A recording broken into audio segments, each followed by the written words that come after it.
Buenos días a todos. Good morning, ladies and gentlemen. Gracias.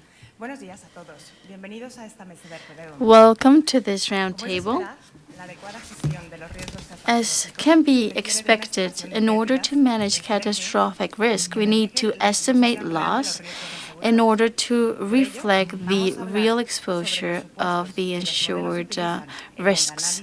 We're going to talk about the models that are used for the analysis of vulnerabilities. To this end, we have invited a series of panelists that are experts in this field. We have Derek Wolpers to my left, senior treaty underwriter of Swiss Re.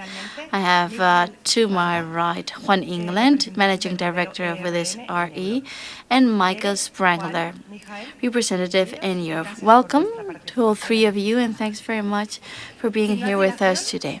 Without further ado, I'd like to give the floor to Juan England. He's an expert in the assessment of seismic risk, and he has broad experience in the analysis of catastrophic risks.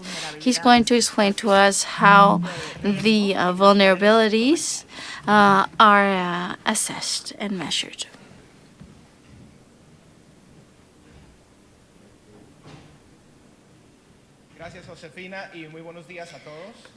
Thanks very much, Josefina. Good morning, everyone. It's a pleasure to be here in this MAFRE Global Risk Seminar. And for me, it's an honor and a privilege to talk to you about this topic that is becoming increasingly important when quantifying risks, namely in the insurance and reinsurance market. The title of my presentation refers to the representativity of this catastrophic risks. I've been taking a look at the pictures that have been hung out in the launch, and we've seen some pictures of the damages caused by Mother Nature. And the idea is to represent these risks using a numeric model. That in itself is an extremely complicated task. I've been using these models for 9 to 10 years, and I'm a big fan of these models. But at the same time, I tend to criticize them very, very often. Today, in my presentation, I'm going to try to explain to you how these models are developed in order to help us model these risks. My views will be completed by the presentations of my fellow panelists. Perhaps my talk is going to be more theoretical. Let me talk to you about the origin of these catastrophic models. Some people say that we're still at an embryonic stage, and that's true. They started to be developed in the 90s. They're only 30 years old. It's not like actuarial sciences or mathematics that have a very long history. But before catastrophic models, this quantification of risks was based on experience. So we used the statistic methods, actuarial methods, in order to try to simulate future losses at high return periods. If we analyze an incident rate for the upcoming 20 or 30 years, if we're lucky, we're talking about a briefer period of time, but this methodology allows us to identify those potential events, catastrophic events. Coinciding with the Andrew hurricane in 1992, we started to understand that we had to use a different methodology that would be based on geographic exposures, with the ultimate goal of simulating hypothetical events, simulating, that is, thousands and thousands of events in order to be able to model them. It'll help us understand how to design our insurance and reinsurance products. So, as you can see, the history is short, and the main conclusion that we can draw at this point is that models are models at the end of the day, and we need to understand their limitations, but the main message that should come across is the importance of the discipline and the standardization in the management of catastrophic risk. Thanks to this model, this has been possible during the past 30 years in the world of insurance and reinsurance. As I was saying, we've been working on this during 30 years, and the aim of this slide is to explain to you when these models were developed and the different generations that exist. We're using the third generation of catastrophic risk models, and this line plots all of them. And each time that there is a hurricane, an earthquake, these models have helped us understand the limitations of these models. So now we are at a third generation of catastrophic risk models. At the beginning, we used deterministic models that modeled historic events and aim to analyze the as-if loss. But then we had the probabilistic models that started to simulate many events with frequencies and probabilities in order to try to identify those extremes. And nowadays, we have new suppliers and new platforms. At the beginning, there were 3 suppliers. Now we have 7 suppliers. So this is an industry that is growing as well. Nowadays, we see that more than 90% of the world GDP is covered by these models. So in any of these territories, we can simulate an exposure and quantify and measure that catastrophic risk of an earthquake or hurricane, regardless of whether we're talking about an insurance portfolio or an individual product. What matters most is that you understand that this industry started developing earthquake and hurricane models. Those were the main priorities. But now we have flooding, tsunamis, tornado models. But this is something that has arrived at a later stage. And to model the risk of hail and flooding is much more complicated. We're still working on this. We're still at an experimental phase. In the case of hurricanes and earthquakes, the model is pretty advanced, although it has some limitations. But now we're trying to model new risks, new hazards that haven't been quantified or measured up until now, or that didn't have an associated model. In 2012, we learned many lessons regarding these risks due to what happened in Thailand with the flooding, the tsunami in Japan, the liquefaction effects of the earthquake in New Zealand. So nowadays, we not only simulate the main hazards, but other hazards that had not been modeled in the past as well.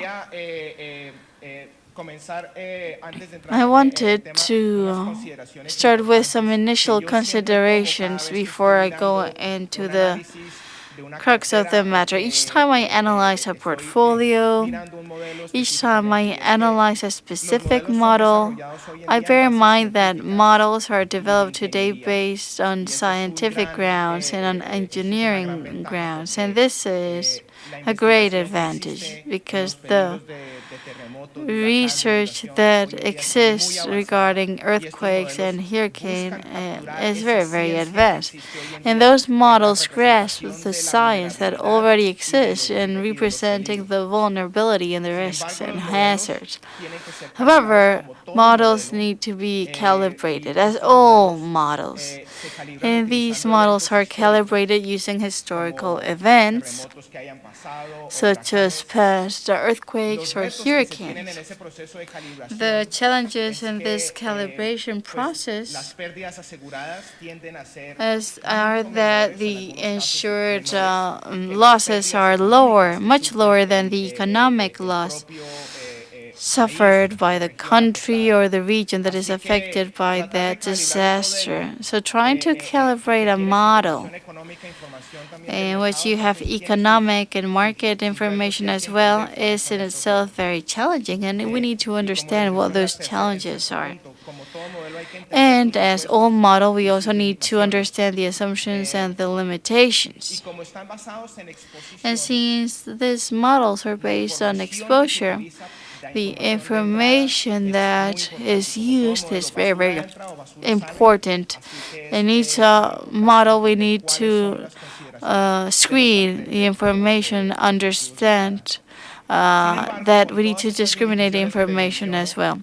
In spite of these limitations and constraints, these models have led to a discipline in the management of catastrophic risks in the industry of insurance and reinsurance. Nowadays, we're capable of collecting better information, more accurate information, and there's a greater understanding about this kind of risks.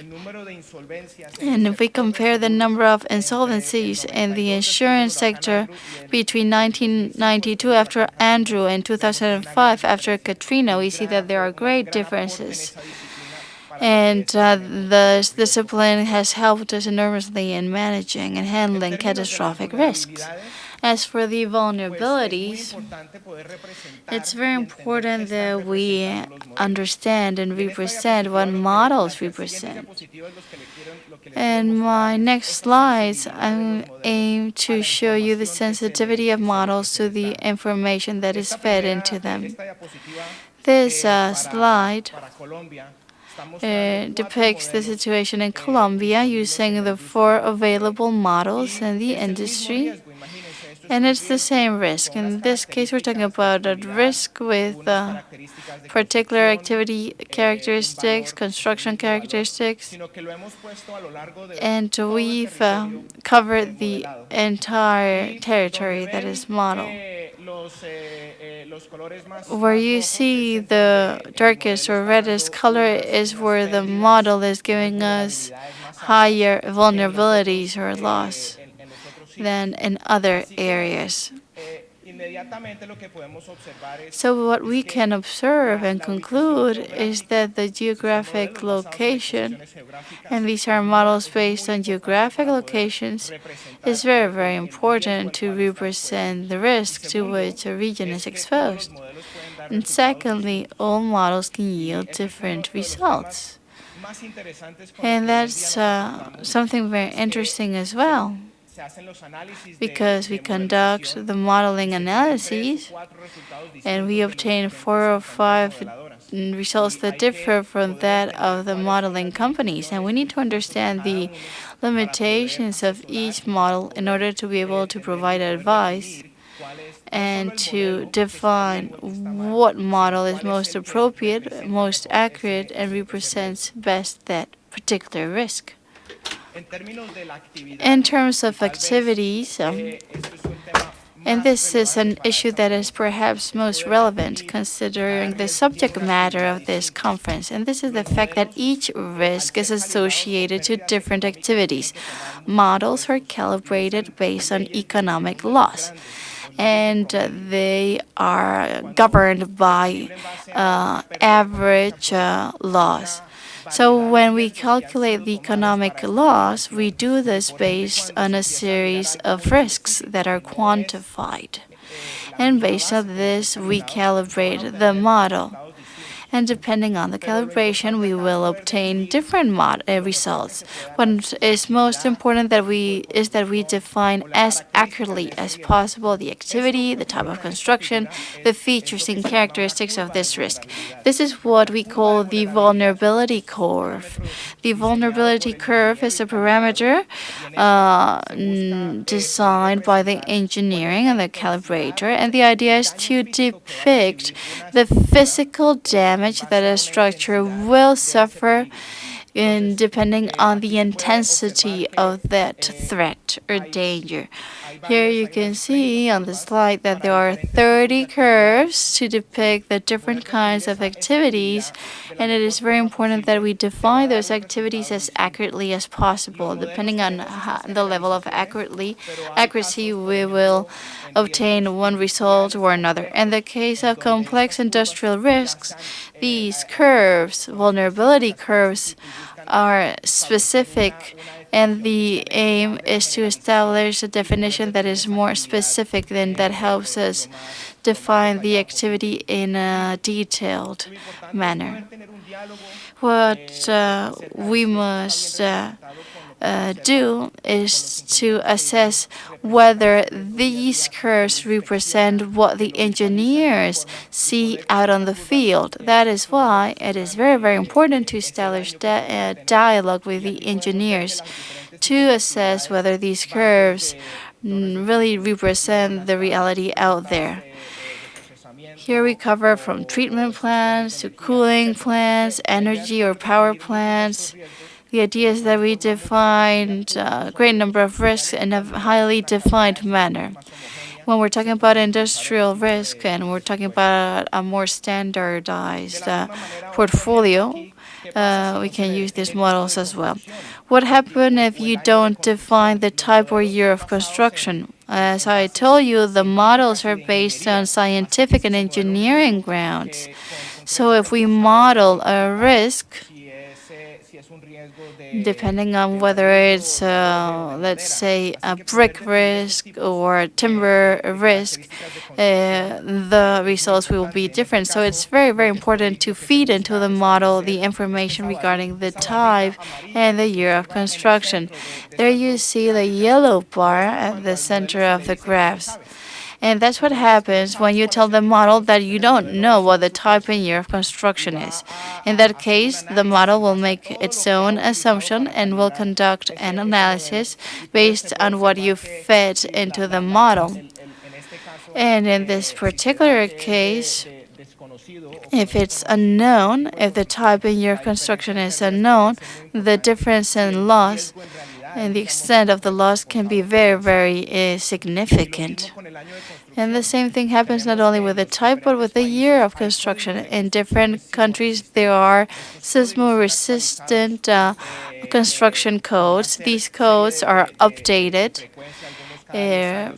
regularly every 10 years or every 20 years. And it's very important that this information is represented as it has a huge impact on the results. Here we have a HASTE study on which we have been working with Josefina and the rest of the team. We've aimed to see how we could use that information and improve it and perfect it. We have worked with the ICEMAP engineers. We have analyzed the inspection reports in order to see how we can represent risks better in our models. This is a risk exposed to hurricanes. As for the information that we had the GPS data, the latitude and longitude. We had the risk values, the activity, and the type of construction.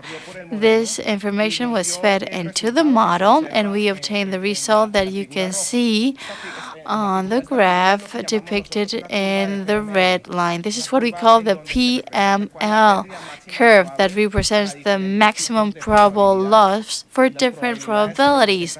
And the probabilities are represented in yield and return periods, and the physical loss is represented in figures.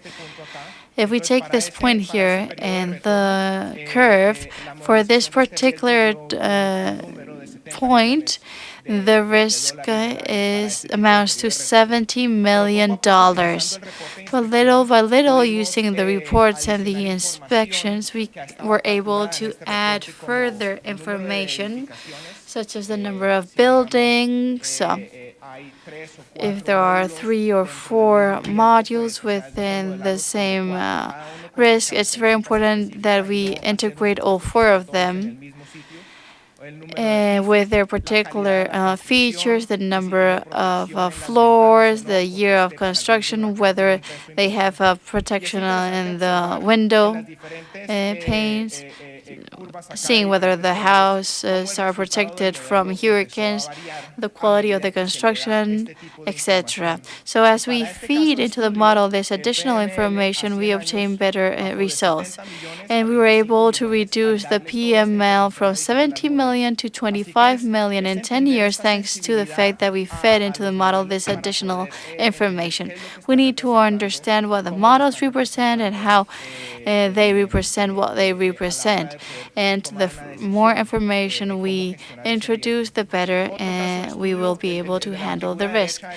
To the right, you can see the same case as before. To the left, you have another risk. And there you can see that the sensitivity or vulnerability is different, and depending on where you are, if you consider more extreme events, the difference is much greater at a 1,000-year return as opposed to a 100-year return period. So the idea is to represent catastrophic risk more accurately. In the cases that I explained to you, the PML decreases thanks to the increase in information, but that not always happens. We have some cases in which the PML increases. The model can generate results that are more conservative, and that should be higher. So it's very important that we understand the sensitivity of each model. And last but not least, I'd like to finish with some conclusions. The models are very useful tools to the extent in which they help us understand catastrophic risks and thus manage these risks. However, these are not bell jars or that can help us foresee the future. No, not at all. They're not a window to the future, but they help us understand the probabilities and the loss, what's the probability of suffering a loss. These models are tools that help us manage risk, quantify risk, transfer it. In the reinsurance market, when we manage catastrophic risks nowadays, the reinsurance market aims to quantify that risk and ask information regarding that risk in order to be able to quantify that risk themselves. And also, of course, to mitigate that risk, we need to understand the limitations, the differences, the assumptions on which it is based, and we need to understand how those models represent risk. We need to try to understand that representation. And last, the quality of information, as I mentioned, plays an instrumental role in the management of catastrophic risks. And more particularly, it helps us define the vulnerabilities of these risks. That's all on my side. Thanks very much indeed.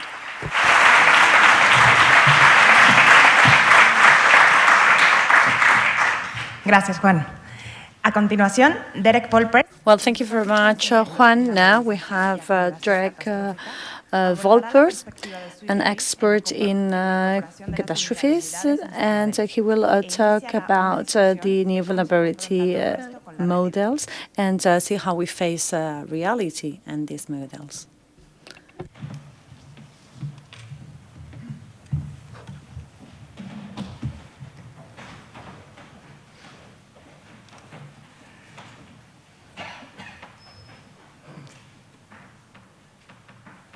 Muchas gracias, Josefina, y bienvenidos a esta segunda ponencia. El título de mi ponencia son los Well, thank you and welcome to the second presentation. And in the next minutes, I hope I'll share with you the vision of Swiss Re about modeling and modelization. And I would like further on to also mention today's agenda. We're going to start talking about this probabilistic model by Swiss Re to know where vulnerabilities should be placed within these models that we provide. Then we'll see the different activities, how to act when there is a natural disaster. And then we'll get into further details, studying the susceptibilities of precise activity, which is high roads, and how to act when we face an earthquake. And then we see how to model this kind of precise activity. Well, the probabilistic model of Swiss Re has 4 modules. The first is the exposition module. Here we capture all data related to the event. That means level of intensity, hazard maps, and so on. Then the second module, as we see vulnerability. In this module, we capture the sensitivity of the different structures in face of the different earthquake elements. Then we've got distributions. In this module, we say how much of the insured amount is in every area. That is how is shared the amount insured in the area we are analyzing. And then the insurance conditions. Here we capture all deductibles and all limits to the coverage that we are analyzing. All these 4 modules are combined in a model, as Juan already explained, and the result of such a model is this frequency curve that you see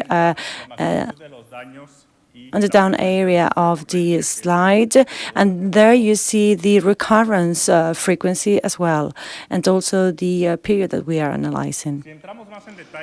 If we get into further details, let's see now the different activities and how they react to earthquakes. Well, as Juan England already mentioned, the probabilistic models nowadays have a broad brochure or portfolio of activities, but vulnerability for each of these activities might vary notably according to the kind of disaster that we are analyzing or facing.